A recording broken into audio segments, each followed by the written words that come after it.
Thank you, Governor Pritzker, Lieutenant Governor Juliana Stratton, Senate Majority Leader Kimberly Lightford, Leader Carol Emmons, and all other elected officials for inviting me to be part of this historic and auspicious occasion when we celebrate that Governor Pritzker has signed House Bill 2170, now known as the Education and Workforce Equity Act, into law.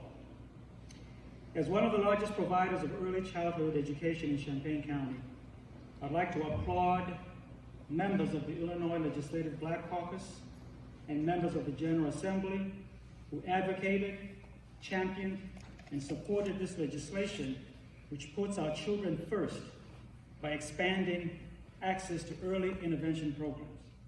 It is critical to enable our 3-year-old children to have uninterrupted services between school years.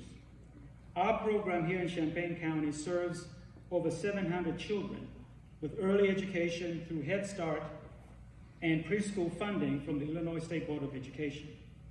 At least 10% of those children are eligible for early intervention services. 60% of our total enrollment are Black or African American, and about 9% are Hispanic, with 23% representing the white population. However, during this COVID-19 pandemic, we have served over 63,000 meals, supporting over 4,000 children in Champaign County alone.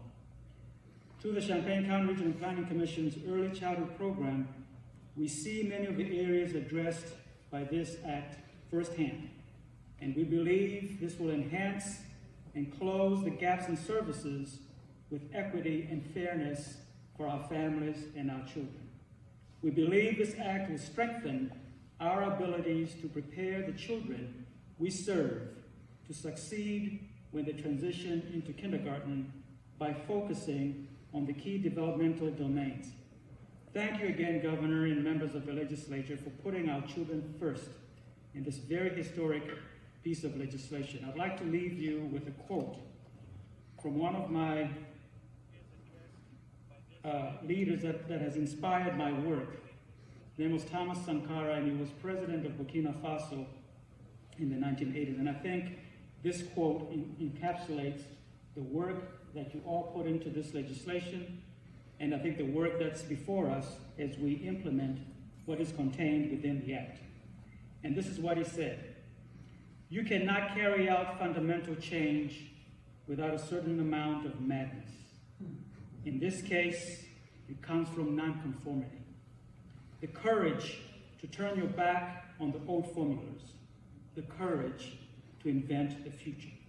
It took the madmen of yesterday for us to be able to act with extreme clarity today.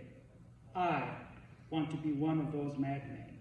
We must dare to invent the future." Thank you.